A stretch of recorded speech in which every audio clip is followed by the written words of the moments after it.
Systems Thinking Beyond Waste, a presentation by Candy Castellanos, Statewide Resources Section Manager for the Waste to Resources Program for the Department of Ecology. The recycling symbol has become an icon for sustainability, green thinking, and a simple yet powerful roadmap for anyone with a mild inclination to make a difference that they can use to act. But in my work as a professional dumpster diver and behavior change facilitator, I realized that it's also a symbol of insanity. We are doing the same thing over and over again and expecting different results. On the road to zero waste of resources, we have come a long way. The system we've created to support recycling seems simple, but it's actually incredibly complex and functions remarkably well. A little like magic. Much in the same way that recycling is magic. You put in something, and at the end of a very long relay chain, you get an actual product. We are part of an interconnected system. You tug at any one single thing in nature, and you find it attached to the rest of the world. Such is the case with recycling. This is the mind map I created to explain all of the different steps and influencers in our recycling system. In my work, I discovered part of recycling's magic is that it has functioned so well for so long despite the siloed nature of each of the core components. What we have, really, is an interconnected disconnect. But let's start from the beginning. It all begins with us, well-intended contributors. With us, we put things in the bin, and the relay begins. Into the cart, into the truck, and off to the recycling center, where our mix of paper, plastic, glass, and metal gets sorted and prepared for sale in the open marketplace of commodities. From there, it gets transported across the world, where old materials are then transformed into something new. But in our third decade of recycling, not all is rosy, and our system is in flux. The recycling center equipment was designed to support products by shape, and that assumes a constancy in product and packaging design. What we have in reality are incredible innovators that are trying to make new products every day. And so at the recycling center, you have machines that are looking for a certain type of product. And because of that, over the years, recycling centers have had to add more and more staff in order to pull out specific materials, but also to pull out garbage. Because of all of the changes in our products, there's a lot of confusion. There's been an increase in need for quality control, and some of the confusion comes from all of the different directions that we get. The cart colors can be different city to city. The yes and no lists can be different city to city. In King and Snohomish County alone, of the 56 products available to recycle on all of the charts, only 22 are universally accepted across a two-county region. It's no wonder that we are confused. You add into that the marketplace for commodities have been in flux, and the price manufacturers are willing to pay for recyclables has been declining sharply over the past 2 years. Frankly, recycling is at a crossroads. But wait a minute. Recycling is amazing.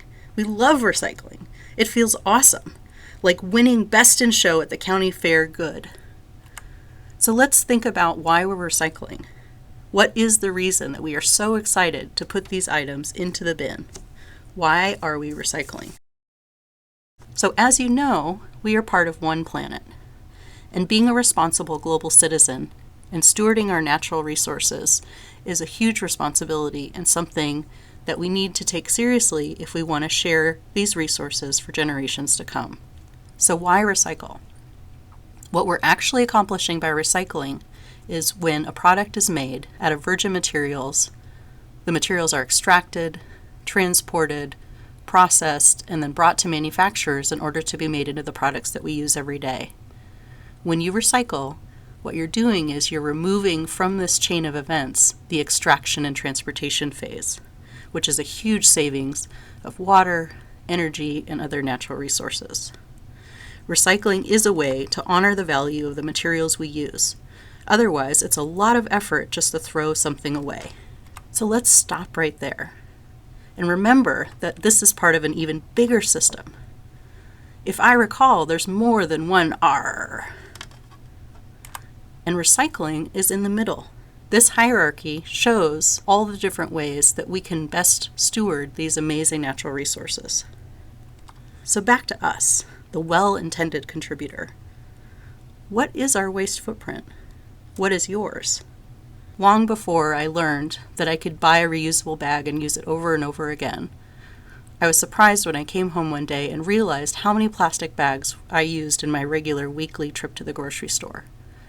I added up the number of years that I thought that I would live, and I multiplied all of those weeks' worth of plastic bags and realized that in my lifetime, I would use over 25,000 plastic bags just in grocery shopping. So what is our waste footprint? It's what we use every single day in our day-to-day lives, and it's the things that we use and that we need, whether we're at home or whether we're at work.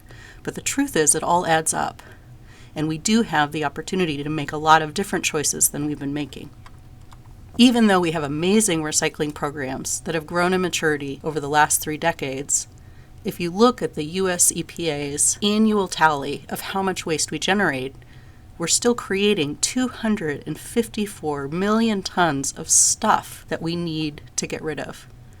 Now, whether we're throwing that away, whether it can be recycled, whether it can be composted, that's still a lot of stuff that we are trying to find a home for, that we are finished with. So back to this insanity principle. And yes, we can recycle, we can compost, but even those choices are still limited. I believe it's time to stop doing the same thing and expecting different results. It's time to recognize that there are many choices. Going back to all of the R's that we have, let's start with the first R of responsibility. It is not only for what we do that we are held responsible, but also for what we do not do. And in this case, it comes to all of the other ways that we can make a difference at this crossroads.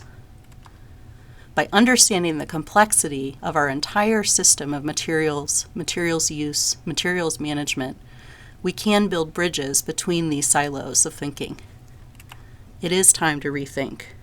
We are at a crossroads, and we have more opportunities and reasons than ever before to build bridges between these silos of actions, behaviors, and acknowledge the system of choices and possibilities if we proactively seek out the interconnection between cause and effect. By rethinking design, instead of designing for things that only have one destination, use to landfill, items can be designed with their reuse and end of life in mind, a cradle-to-cradle approach. We can repurpose. There's so many different ways that we can reimagine and repurpose the items that we are finished with and that we have used in one way that can now be used in another. Repair. Repairing items over and over and over again until they no longer have a use is one of the best ways to value the materials and the energy and the time that it took to make that material in the first place. It is time to rethink everything. And it is time for powerful choices. My challenge to you is for you to think about how you in your life, as an individual, as a student, as a professional, can apply systems thinking and understand the interconnectedness of all of the different ways that we can have an impact and use your voice to make powerful choices for the benefit of today and for the future.